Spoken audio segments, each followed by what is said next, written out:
अस्सलाम वालेकुम dear students, I hope you all are fine. Chemistry grade 11 unit number 8 हम start करेंगे आज, named as chemical equilibrium. Dear students, इससे पहले हमने यूनिट नंबर 6 में देखा कैसे रिएक्टेंट प्रोडक्ट में चेंज होते हैं और एनर्जीज में चेंज आता है। उसके बाद हमने 7 चैप्टर में देखा कैसे रिएक्शन का रेट किन किन फैक्टर्स पे डिपेंड करता है। डिटेल डिस्कशंस हुई हैं इन पे। अब हम देखेंगे कि रिएक्शन में खास तौर पे जब रिएक्टेंट प्रोडक्ट में जा रहा होता है तो इस दौरान क्या क्या इवेंट्स होते हैं जिसकी वजह से रिएक्शन रिवर्स हो जाता है। रिवर्सिबल रिएक्शन होता क्या बेसिकली, और जहां पे रिवर्सिबल रिएक्शन आएगा फ्रेंड्स वहीं पे हम केमिकल इक्विलिब्रियम को डिस्कस करेंगे। नॉलेज 8.1 फर्स्ट लेक्चर है।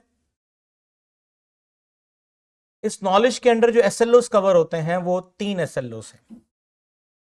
Describe what is meant by reversible reaction and dynamic equilibrium। Reversible reaction से मुराद क्या है और डायनामिक इक्विलिब्रियम होता क्या है in terms of rate of forward and reverse reaction been equal and concentration of reactant and product remain constant. बड़ा आसान है सेल्लो है, हमने ग्रेड 9 में भी इस बारे में पढ़ा है। ग्रेड 9 का चैप्टर नंबर 8 केमिकल इक्विलिब्रियम के बारे में आपको बेसिक्स वहां पे पढ़ा के आए थे हम लोग। नेक्स्ट हमारे पास है डिफाइन डायनेमिक इक्विलिब्रियम, यानी ऊपर वाले एसएलओ के अंदर ही हम डायनेमिक इक्विलिब्रियम जब पढ़ेंगे तो उसकी डेफिनेशन भी क्लियर हो जाएगी। बिटवीन टू फिजिकल स्टेट, दो डिफरेंट फिजिकल स्टेट्स के दरमियान में डायनेमिक इक्विलिब्रियम को डिफाइन करना है। नेक्स्ट हमारे पास है state that necessary condition for equilibrium. Equilibrium के लिए जो जरूरी कंडीशंस हैं वो हमने लिखनी है। And the way that equilibrium can be recognised, और उन तरीकों को भी बताना है कि जिन तरीकों से हम इक्विलिब्रियम की पहचान कर सकते हैं। तो ये तो थे हमारे एसएलओस, 3 एसएलओस हैं और इजीली आज हम इन तीनों को ही कवर करेंगे with the help of simulation. तो सबसे पहले स्टूडेंट्स मान लीजिए A plus B, these are reactant, और ये दोनों रिएक्ट करेंगे और प्रोडक्ट में चेंज होंगे C और D। अब C और D जो है हम कहेंगे ये प्रोडक्ट है। सिंपल रिएक्टेंट का प्रोडक्ट में जाना, this is called forward reaction. ठीक है, this is called forward reaction. तो समहाउ समझ लो कि ये प्रोडक्ट जो बने ये अनस्टेबल थे। That's why they react with each other और रीकन्वर्टेड इनटू रिएक्टेंट। ठीक है, अब ये प्रोडक्ट का वापस रिएक्टेंट में आ जाना स्टूडेंट्स, ये जो है दिस इज रिवर्स रिएक्शन। अब सवाल है कि रिवर्स रिएक्शन हुआ क्यों, ऐसे क्या मजबूरी हो गई रिएक्शन में कि रिवर्स रिएक्शन हो गया। It's very simple. मैं आपको एक मिसाल देता हूं। मान लीजिए मेरे पास एक कंटेनर है, जस्ट अ मिनट, इसको दोबारा बनाते हैं। मान लीजिए मेरे पास एक कंटेनर है,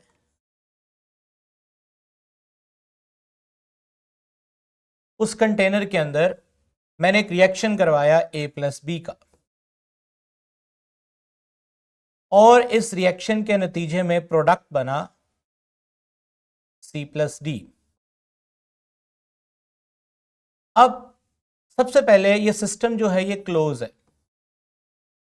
क्लोज का मतलब है कि जो हमारा प्रोडक्ट है वो इसी सिस्टम के अंदर ही रहेगा, बाहर नहीं जाएगा क्योंकि सिस्टम बंद है। अगर तो ये प्रोडक्ट एग्जिट कर जाता, यहां से बाहर निकल जाता, तो फिर तो बात कुछ और थी। प्रॉब्लम इज दैट कि जो प्रोडक्ट है वो सिस्टम का ही पार्ट है। अब क्या होगा, क्योंकि मैंने बोला सी और डी जिस केस में बना है, जो प्रोडक्ट है वो कोई इतना ज्यादा स्टेबल नहीं है। अगर तो स्टेबल होता तो वो थोड़ी देर तक स्टे करता, क्योंकि ये अनस्टेबल है तो ये फौरन ही रिएक्ट करेगा और रिवर्स डायरेक्शन में चले जाएगा। अब इसको रिवर्स लेके आने में दो चीजों का अहम किरदार है। एक सिस्टम का क्लोज होना और दूसरा खुद प्रोडक्ट का अनस्टेबल होना। मान लीजिए अगर ये प्रोडक्ट थोड़ी सी ज्यादा स्टेबल होती तो ये ज्यादा देर तक स्टे करती प्रोडक्ट में, लेकिन अल्टीमेटली चूंकि है तो ये अनस्टेबल प्रोडक्ट, तो वापस रिएक्टेंट में आ जाएगी। लेकिन अगर प्रोडक्ट बहुत ज्यादा स्टेबल होती, बहुत ज्यादा स्टेबल होती, तो फिर ये प्रोडक्ट वापस नहीं आएगी, सिस्टम में ही रहेगी और रिएक्शन भी कंप्लीट होगा, सारे का सारा रिएक्टेंट किस में जाएगा, प्रोडक्ट में जाएगा। Is it clear? सेकेंडली, अगर आप ये चाहते हो कि रिएक्शन रिवर्स भी ना जाए और प्रोडक्ट बेशक अनस्टेबल है, तो फिर सिस्टम को क्लोज से क्या कर दो, ओपन कर लो। ओपन करने से क्या होगा कि जो प्रोडक्ट है वो एग्जिट करवा लोगे, आप उसको बाहर निकाल लोगे किसी तरह से, और आप उसको सेफ साइड पे सेव, मतलब उसको ऐसे सेव करोगे कि वो स्टेबल हो जाए। तो ये एक तरीका है कि अगर आप अनस्टेबल प्रोडक्ट को नहीं चाहते वो रिवर्स जाए, तो आप उसको एग्जिट करवा लो। नेक्स्ट आगे मूव करते हैं, ग्राफ डिस्कस करते हैं कि कैसा ग्राफ होगा with the passage of time concentration के लिहाज से। मान लीजिए स्टूडेंट्स, मैं आपके सामने एक ग्राफ बनाऊंगा पहले यहां पर, बल्कि मैं यहां पर एक पेज ऐड करता हूं, उसके बाद मैं इस ग्राफ पे आता हूं। मेरे पास एक रिएक्शन है, उस रिएक्शन में रिएक्टेंट जो कि प्रोडक्ट में चेंज होंगे, और रिएक्टेंट है 100 ग्राम और प्रोडक्ट है 0 ग्राम। हालांकि कंसंट्रेशन जब भी हम रिएक्शन की डिस्कस करते हैं, तो आप पिछले चैप्टर में भी पढ़ के आए हो, मोल पर डीएम क्यूब में डिस्कस करते हैं हम लोग, ठीक है। लेकिन चूंकि समझाने के लिए मैं सिंपल एक एग्जांपल ले रहा हूं, तो इसलिए मैं ग्राम में ही बात करूंगा। तो अभी T0 है, T0 का मतलब अभी टाइम नहीं हुआ, स्टार्ट नहीं हुआ, ठीक है। अब क्या होगा, आहिस्ता आहिस्ता बेटा रिएक्टेंट प्रोडक्ट में चेंज होना शुरू होगा, आहिस्ता आहिस्ता रिएक्टेंट प्रोडक्ट में चेंज होना शुरू होगा। मान लीजिए 50 ग्राम और ये भी 50 ग्राम, फिर 20 ग्राम और ये 80 ग्राम, और फिर ये 0 ग्राम और ये 100 ग्राम। अगर मैं इस रिएक्शन का ग्राफ बनाऊं, जो कि वाज़ेह तौर पे पता चल रहा है कि it is not a reversible reaction, it is a irreversible reaction, जिसमें सारे का सारा रिएक्टेंट किसमें चेंज हो गया, प्रोडक्ट में चेंज हो गया। तो पहले हम इसका ग्राफ बनाएंगे, ताकि जब हम रिवर्सिबल रिएक्शन का ग्राफ बनाए तो डिफरेंस फील हो सके हमें। तो ग्राफ बनाने के लिए अगेन हम यहां पर ड्रॉ करते हैं एक एक्स एक्सेस और एक वाई एक्सेस, और हम एक्स एक्सेस पे लेते हैं time,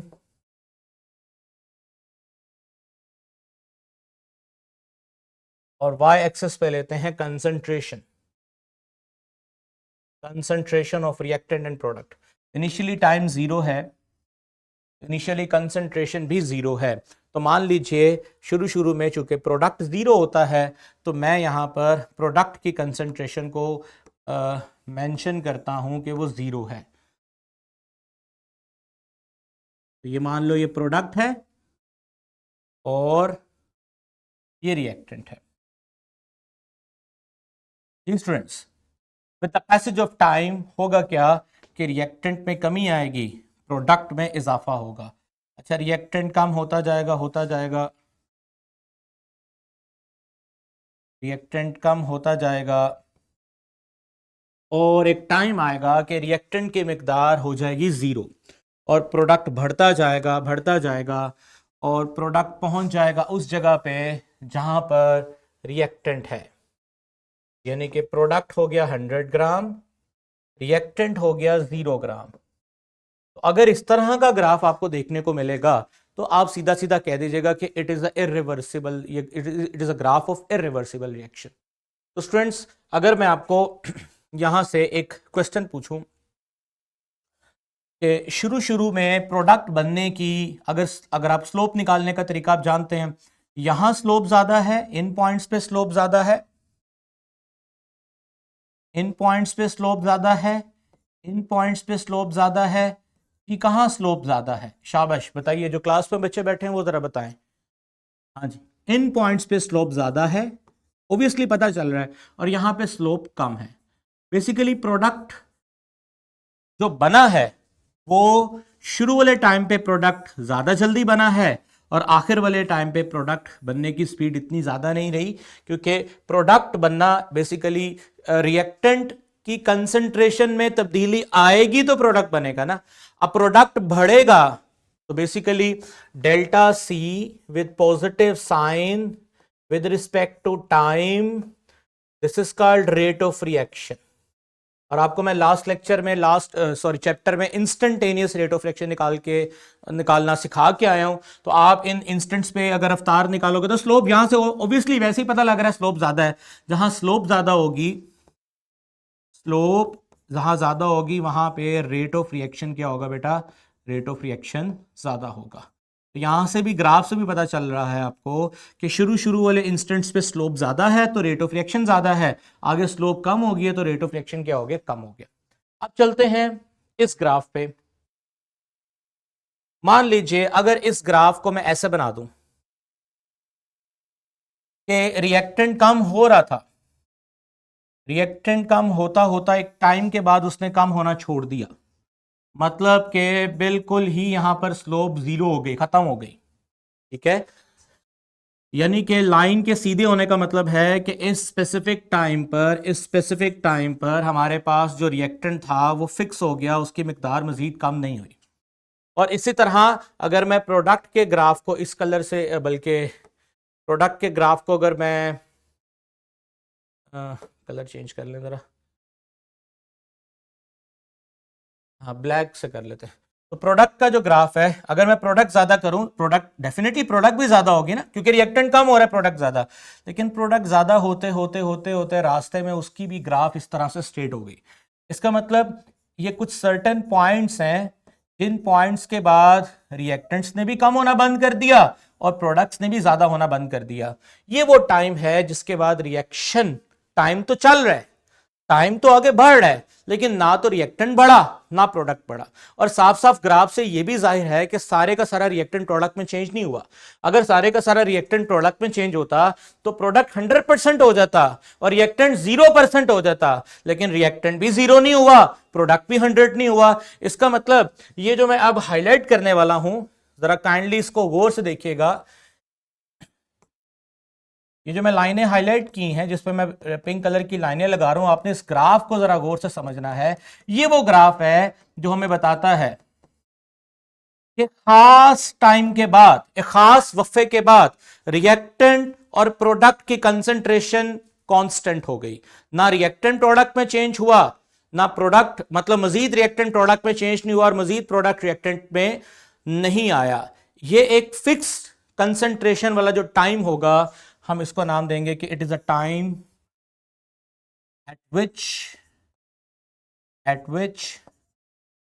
reaction, at which chemical reaction attain equilibrium, at which chemical reaction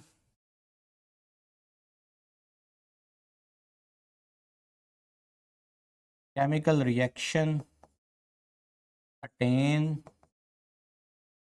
equilibrium।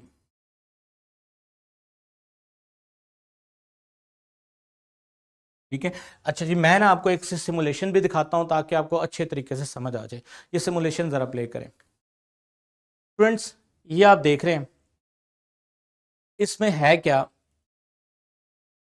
Basically गौर कीजिएगा। ये कंटेनर है, इस कंटेनर में आपको दो रंग नजर आ रहे हैं, कौन कौन से, लाल और ब्लू, क्या बोलते हैं इसको, नीला। तो बेसिकली लाल जो है वो रिएक्टेंट है और नीला जो है वो प्रोडक्ट है। आप नीचे देख भी सकते हैं, एरो यहां पर देख भी सकते हैं, दोनों लिखे हुए हैं।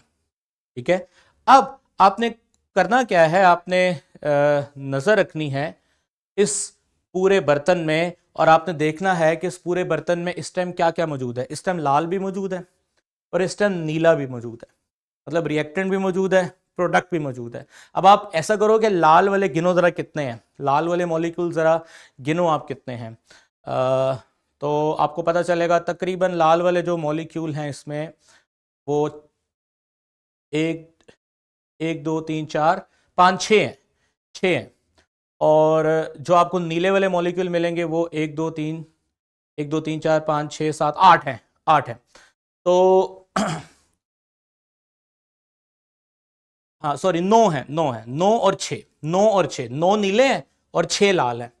अब देखो रिएक्शन इस बर्तन में बार बार नीला जो है वो लाल में चेंज हो रहा है, कभी लाल नीले में चेंज हो रहा है, फ्लक्चुएशन तो आ रही है, बर्तन में रिएक्टेंट प्रोडक्ट में जा रहा है, प्रोडक्ट रिएक्टेंट में आ रहा है। लेकिन आप अगर इस ग्राफ को गौर करो ना, जिसमें फ्लक्चुएशन के बावजूद भी फ्लक्चुएशन के बावजूद भी एक फिक्स वैल्यू मेंटेन रह रही है, वो आपने गेस करना है वो फिक्स वैल्यू क्या मेंटेन है जी। वो है 0.25, 0.25 मेंटेन रह रहा है, 0.25। इसका मतलब इक्विलिब्रियम उस टाइम को बोलते हैं जहां पर एक खास मिकदार में रिएक्टेंट और प्रोडक्ट रुक जाएं और अपनी मिकदार को क्या कर लें, फिक्स कर लें। फिर जितना रिएक्टेंट प्रोडक्ट में जाएगा उतना प्रोडक्ट वापस किस में आ जाएगा, रिएक्टेंट। देखो ना, जितना लाल नीले में, लाल जो है वो नीले में जाता है, उतना नीला वापस किस में आ जाता है, लाल में आ जाता है, ताकि अपने आप को अपनी अपनी अपनी कंसंट्रेशन को क्या रखें, फिक्स रखें, इक्विलिब्रियम पे रखें।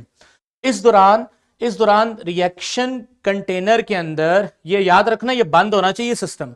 अगर सिस्टम ना बंद हुआ तो ये तो फिर बाहर निकलना शुरू हो जाएंगे और फिर हमारा जो इक्विलिब्रियम है वो स्टैब्लिश नहीं हो सकेगा। इस पूरे प्रोसेस के अंदर नंबर ऑफ ब्लू और नंबर ऑफ रेड, ये क्या कोशिश कर रहे हैं, अपनी कंसंट्रेशन को मेंटेन करें। हाँ, रिएक्शन चूंकि डायनामिकली मूव कर रहा है, रिएक्शन ने रिएक्टेंट प्रोडक्ट में जा रहे हैं, लेकिन प्रोडक्ट वापस किस में आ रहा है, रिएक्टेंट में। This is called dynamic movement. Forward भी जा रहा है रिएक्शन, रिवर्स भी आ रहा है, लेकिन इस डायनामिक मूवमेंट पर concentration of reactant and concentration of product, ये दोनों अपने आप को क्या रख रहे हैं, कांस्टेंट रख रहे हैं। और उस कांस्टेंट रेशो का नाम क्या होता है बेटा, इक्विलिब्रियम कांस्टेंट, और वो कितना है, 0.25। ठीक है, इसको फुल स्क्रीन करके एक दफा देख लें, गौर से नोटिस करें। ये एग्जैक्ट, ये परफेक्ट एग्जांपल है केमिकल इक्विलिब्रियम की। इस तरह होता है केमिकल इक्विलिब्रियम। रिएक्शन मूव कर रहा है फॉरवर्ड, यानी लाल नीले में भी जा रहा है, लेकिन नीला वापस लाल में भी आ रहा है, लेकिन इस खूबसूरती के साथ रिएक्शन बैलेंस हो गया है कि ना रिएक्टेंट की कंसंट्रेशन में इजाफा हो रहा है, ना प्रोडक्ट की कंसंट्रेशन में इजाफा हो रहा है। और उस फिक्स कंसंट्रेशन की रेशियो को ही हम क्या बोलते हैं, केसी। और रिएक्शन क्या करता है, जब वो इक्विलिब्रियम पे आता है तो वो केसी को मेंटेन करने की कोशिश करता है। ओके जी, वापस चलते हैं स्लाइड पे। होप सो स्टूडेंट्स, क्या आपको समझ आ गया। अब आप इस ग्राफ को पूरा करवाएं, शाबाश। इस ग्राफ को अगर आप पूरा करवाएं तो प्रोडक्ट चूंकि इंक्रीज कर रहा है, ठीक है, ये ग्राफ प्रोडक्ट चूंकि इंक्रीज कर रहा है, रिएक्टेंट चूंकि क्या कर रहा है बेटा, डिक्रीज कर रहा है। तो आपने इन ग्राफ की ये जो लाइनें हैं, इनको आपने इधर इनके साथ टच नहीं करना, ठीक है ना, नीचे नीचे रखना है, ताकि ये निशानी है कि सारे का सारा रिएक्टेंट प्रोडक्ट में चेंज नहीं हुआ और ना ही सारे का सारा क्या बोलते हैं उसको, सारे का सारा रिएक्टेंट प्रोडक्ट में चेंज नहीं हुआ है, खास टाइम के बाद रुक गया है। ठीक है, आपके लिए मैंने ये छोड़ा है, आप एक काम करें, इसको प्रिंट आउट कर लें और इस तरह का ग्राफ पेपर में आ भी सकता है कि इसको कंप्लीट करें। ठीक है, तो नीट एंड क्लीन करके आपने कंप्लीट करना है। ठीक है जी, वैसे ही मैंने ग्राफ आपको आगे बना के दिखाया है, सारा यही ग्राफ बनाना है आपने। अच्छा जी, अब कुछ एग्जाम्पल हैं, ऐसे एग्जाम्पल जो रिवर्सिबल रिएक्शन को फॉलो करती हैं। और आप देखो इसमें कुछ ऐसी एग्जाम्पल हैं जिसमें रिएक्टेंट भी गैस है, प्रोडक्ट भी गैस है, रिएक्टेंट भी लिक्विड है, प्रोडक्ट भी लिक्विड है। और ऐसे एग्जाम्पल भी हैं, ये वाटर याद रखिए इसके साथ आता है, ठीक है ना, स्टेरिफिकेशन। ऐसे एग्जाम्पल भी हैं जिसमें रिएक्टेंट सॉलिड है और प्रोडक्ट में कुछ सॉलिड है, कुछ गैस है। इधर रिएक्टेंट सॉलिड है, प्रोडक्ट में भी कुछ सॉलिड है और कुछ गैस है। तो इक्विलिब्रियम जो है इस तरह डिफरेंट फिजिकल स्टेट्स में भी अचीव हो सकता है। तो उसके लिए कुछ आप एग्जाम्पल दे सकते हैं। ये ग्राफ बहुत इंपॉर्टेंट है।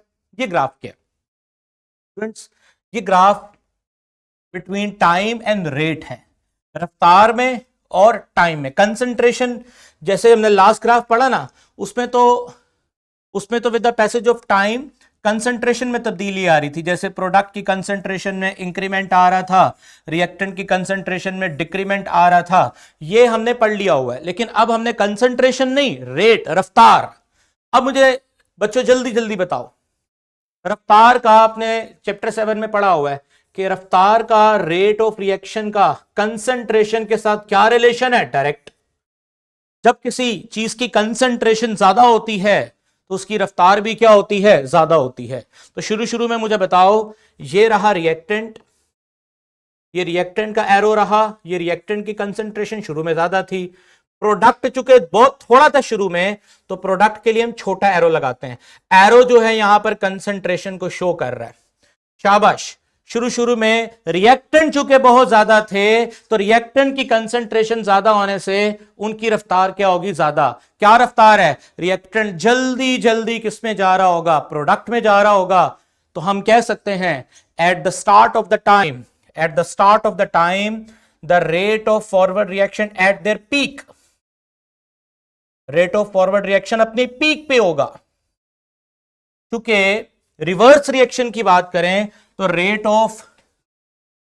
Of forward reaction we all know that directly proportional है concentration of reactant and rate of reverse reaction directly proportional है कंसंट्रेशन ऑफ प्रोडक्ट। क्योंकि रिवर्स तो प्रोडक्ट ने आना है, और शुरू शुरू में प्रोडक्ट का एरो नीचे होने का मतलब क्या है, बहुत थोड़ी कंसंट्रेशन है। तो शुरू शुरू में देखो प्रोडक्ट की जो ग्राफ है, टाइम जब टाइम स्टार्ट था 0 था, मतलब शुरू शुरू में ही टाइम था 2-3-4 सेकंड की बात कर रहा हूं, तो तब रफ्तार जो थी रिवर्स रिएक्शन की बहुत लो थी। लेकिन आहिस्ता आहिस्ता हुआ क्या, आहिस्ता आहिस्ता बेटा इधर देखो, आहिस्ता आहिस्ता रिएक्टेंट कम हुआ, रिएक्टेंट की कंसंट्रेशन कम हुई, रिएक्टेंट का फॉरवर्ड जाने की रफ्तार यानी रेट ऑफ फॉरवर्ड रिएक्शन भी स्लो हुआ। ये देखो ग्राफ, देखो ग्राफ नीचे आ रहा है, ग्राफ नीचे आ रहा है। दिस इज द ग्राफ जो कि रेट ऑफ फॉरवर्ड रिएक्शन की डिक्रीमेंट को शो कर रहा है। और आहिस्ता आहिस्ता चूंकि प्रोडक्ट बढ़ रही थी और प्रोडक्ट ज्यादा हो रही थी, प्रोडक्ट अगर अनस्टेबल है, बात या बार बार बता रहा हूं, प्रोडक्ट अगर अनस्टेबल है तो वो वापस आना शुरू हो जाएगी। और आहिस्ता आहिस्ता प्रोडक्ट की कंसंट्रेशन चूंकि बढ़ती जाएगी, तो इसका मतलब rate of reverse reaction Aahista Aahista बढ़ता जाएगा। ठीक है, एक टाइम ऐसा आएगा कि बेटा दोनों की रफ्तार बराबर हो जाएगी। शाबाश, ये वो टाइम है जहां पर हम कहेंगे रिएक्शन ने क्या अचीव कर लिया, इक्विलिब्रियम अचीव कर लिया। ओके स्टूडेंट्स, आई होप कि आपको इक्विलिब्रियम के मुतालिक टर्म्स क्लियर हो रही हैं। अब केमिकल इक्विलिब्रियम की कुछ कैरेक्टरिस्टिक्स हैं, कुछ खसूसियात हैं, उन खसूसियात को हमने डिस्कस करना है। पहली खसूसियत कंसिस्टेंसी ऑफ कंसंट्रेशन। अभी मैंने आपको सिमुलेशन दिखाई, क्या देखा आपने सिमुलेशन में, एक रिएक्शन के अंदर इक्विलिब्रियम आ चुका है, सिमुलेशन खोलें जरा, इक्विलिब्रियम आ चुका है इनमें, लेकिन इनकी कंसंट्रेशन क्या रह रही है, कंसिस्टेंट रह रही है। कंसंट्रेशन इक्विलिब्रियम जब अचीव होता है रिएक्शन में तो कंसंट्रेशन कंसिस्टेंट रहती है। वापस चलें जी, नेक्स्ट हमारे पास है equilibrium can be attend from either side. क्या मतलब है जी equilibrium attain from either side? मतलब यह है कि अगर मैं एक बर्तन लेता हूं, इसको मैं आसान लफ्जों में समझाता हूं, वो सिमुलेशन में चलें जरा। मतलब क्या है कि इसमें जो लाल है वो रिएक्टेंट है, नीला जो डॉट है वो प्रोडक्ट है। ऐसा करता हूं कि मैं इस बर्तन को खाली कर देता हूं और इसमें सारे के सारे मैं नीले प्रोडक्ट यानी नीले रंग के केमिकल डाल देता हूं। अब नीला है तो प्रोडक्ट, अब ये नहीं होगा कि रिएक्टेंट ही प्रोडक्ट में जाए और फिर प्रोडक्ट वापस रिएक्टेंट में आए। यही तो समझाना चाह रहा हूं कि आप खाली प्रोडक्ट ही डाल दो तो वो खुद ब खुद वापस किस में आ जाएगा, रिएक्टेंट में आ जाएगा। आप खाली रिएक्टेंट डाल दो तो वो खुद ब खुद किस में चले जाएगा, प्रोडक्ट में चले जाएगा। क्योंकि ये टू वे रिएक्शन है ना, तो ये आप इसको स्टार्ट रिएक्टेंट से भी करवा सकते हो और इसको स्टार्ट प्रोडक्ट से भी करवा सकते हो। यानी ये डब्बा खाली कर दो, इसमें सारे का सारा नीला केमिकल डाल दो, कुछ भी ना करो, वो नीला खुद ही आहिस्ता आहिस्ता लाल हो जाएगा। यानी वो करेगा, फिर वो इक्विलिब्रियम अचीव करेगा, अपनी कंसंट्रेशन को ऐसे मैनेज करेगा कि उनका रेशियो क्या रहे, 0.25। ठीक है, अच्छा वो अचीव करने के लिए क्या करना पड़ता है, 9/6 9/6 होगा तो ये कंसंट्रेशन आएगी। अब 9/6 का मतलब क्या है कि अगर मैं थोड़ी कंसंट्रेशन ज्यादा कर दूं तो मसलन डबल कर देता हूं तो फिर ऊपर आएगा 18 और नीचे आएगा 12। 18 को 12 से तकसीम करें तो आंसर आएगा 0.25। अच्छा आप सोच रहे होंगे सर ये स्क्वायर क्यों आ रहा है यहां पर, तो ये हमने अगले टॉपिक में लॉ ऑफ मैथ सेक्शन में पढ़ना है, क्यों स्क्वायर आ रहा है उसकी वजह हम वहां पढ़ेंगे। बताने का मतलब है कि आप यहां पर ज्यादा नीले डाल दो, ज्यादा लाल कलर के केमिकल डाल दो, जितने भी केमिकल डालोगे वो अल्टीमेटली चाहे आपने प्रोडक्ट डाला है तो वो रिएक्टेंट में आ जाएगा और बैलेंस कर लेगा अपने आप को, अगर रिएक्टेंट डाला है तो वो प्रोडक्ट में आ जाएगा तो भी अपने आप को क्या कर लेगा, बैलेंस कर लेगा। Equilibrium can be achieve from either side, either from reactant either from product. आप कुछ भी कंसंट्रेशन डालो, उसने अपने आप को मैनेज ऐसे करना है कि उसका रेशो हमेशा क्या रहेगा, 0.25 अंटिल आपने टेम्परेचर को ना चेंज किया हो। इस सारे दौरानिये में याद रखना टेम्परेचर को नहीं चेंज करना, टेम्परेचर फिक्स। ओके, चले वापस स्लाइड पे। अच्छा जी, अब इसके लिए मिसाल मैंने दी है, जैसे आप 1 मोल हाइड्रोजन 1 मोल आयोडीन डालो वो मिलेंगे, ये बनेगा, या तुम 2 मोल हाइड्रोजन आयोडाइड डाल दो तो भी ये बनेगा। ठीक है, अब ये आपने ग्रेड 9 में भी कि आपकी किताब से लिया है मैंने। मसलन आप देखो शुरू शुरू में आप देखो 4 × 4 मतलब 4 हाइड्रोजन और 4 आयोडीन मॉलिक्यूल मैंने लिए और प्रोडक्ट अभी 0 बना।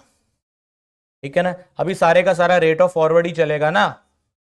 फिर आहिस्ता आहिस्ता क्या हुआ, 3 × 3 यानी एक मॉलिक्यूल हाइड्रोजन का और आयोडीन का मिला और 2HI बनाया।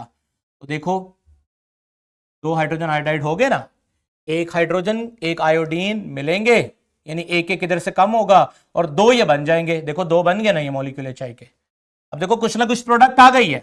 अब आगे जाओ, टाइम गुजरता जाएगा, देखो रिएक्टेंट कम होते जा रहे हैं, प्रोडक्ट ज्यादा होता जा रहा है, रिएक्टेंट कम। अच्छा, अब यहां पर आके आगे देखो, आगे टाइम 3 मिनट से 8 मिनट हो गए हैं, रिएक्टेंट और प्रोडक्ट की कंसंट्रेशन क्या है, मेंटेन है।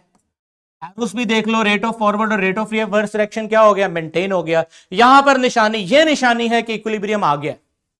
ठीक है, इस तरह की तस्वीरें आपको दी जा सकती हैं पेपर में कि पहचानो कैसे कहां पे इक्विलिब्रियम आया। ओके, ये रहा। Equilibrium can not be attain in open vessel. भाई वेसल ओपन कर दोगे, ये कैल्शियम कार्बोनेट है सॉलिड, वो गर्म करो कैल्शियम ऑक्साइड बनता है जो कि सॉलिड है, और कार्बन डाइऑक्साइड गैस निकल गई बाहर। भाई निकल गई बाहर तो कहां से पकड़ के लाओगे उसको, तो इसलिए इसको बंद करके रखना है ताकि कार्बन डाइऑक्साइड सिस्टम में रहे, ताकि कार्बन डाइऑक्साइड रिएक्ट कर सके कैल्शियम ऑक्साइड के साथ और वापस कैल्शियम कार्बोनेट बन सके। रिवर्स अगर करवाना है, अगर खुला छोड़ दिया तो सिंगल एरो लगाना पड़ेगा, फॉरवर्ड जाएगा रिएक्शन। ठीक है, ये मैंने वैसे ही आपको थोड़ा सा दिखा दिया। याद रखना एक्सो एंडो का तो पता है आपको, अगर फॉरवर्ड एक्सो है तो रिवर्स एंडो होगा, अगर फॉरवर्ड एंडो है तो रिवर्स क्या होगा, एक्सो होगा। ये बात आपने बस लिंक करनी है पिछले पॉइंट के साथ। लास्ट पॉइंट है catalyst can not change the equilibrium point. पता है तुम लोगों को कि कैटलिस्ट का काम है रफ्तार तेज कराना, जल्दी जल्दी रिएक्टेंट को प्रोडक्ट में पहुंचाना, जल्दी जल्दी प्रोडक्ट को रिएक्टेंट में पहुंचाना, ना कि रिएक्टेंट की मिकदार को बढ़ाना, ना कि प्रोडक्ट की मिकदार को बढ़ाना। कैटलिस्ट का काम मिकदार के साथ नहीं है, रफ्तार के साथ है। तो होगा क्या, जहां इक्विलिब्रियम लेट अचीव होता था, 8-8 10-10 मिनट लगते थे, तो कैटलिस्ट क्या करेगा, रेट ऑफ फॉरवर्ड भी बढ़ा देगा, रेट ऑफ रिवर्स भी बढ़ा देगा। क्या कम करके, सबको पता है ट्रांजिशन स्टेट में एक्टिवेशन एनर्जी का लेवल कम कर देगा, जल्दी जल्दी रिएक्टेंट प्रोडक्ट में जाएगा, जल्दी जल्दी प्रोडक्ट वापस किस में आएगा, रिएक्टेंट में आएगा, रफ्तार बढ़ जाएगी, केसी मेंटेन रहेगा, केसी की वैल्यू कैटलिस्ट चेंज नहीं कर सकता। लास्ट पॉइंट पढ़ा तुम लोगों ने चैप्टर 7 में, एग्जांपल भी करवाई थी। जब डेल्टा जी 0 आ जाए तो समझ लें रिएक्शन क्या अचीव कर चुका है, इक्विलिब्रियम। तो किस टेम्परेचर पे रिएक्शन का इक्विलिब्रियम आएगा, जल्दी जल्दी तुम लोग गिब्स फ्री एनर्जी में जाओ, वहां मैंने आपको बताया था, एग्जांपल भी करवाई थी कि किसी भी रिएक्शन को क्विकली अगर इक्विलिब्रियम पे पहुंचाना है तो एक स्पेसिफिक टेम्परेचर आप फाइंड आउट करते हो जिसके ऊपर डेल्टा जी 0 होता है और वहां पर रिएक्शन क्या अचीव करता है, इक्विलिब्रियम अचीव करता है। एसएलओ हमारे कंप्लीट हो गए, नॉलेज 8.1 हमारा कंप्लीट हो गया।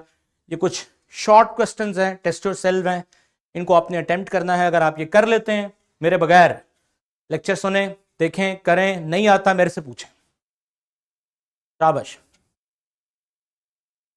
चलें ठीक है जी, कल आपने मेरे से पूछना है, नेक्स्ट लेक्चर आपका स्टार्ट होने वाला है। Thank you.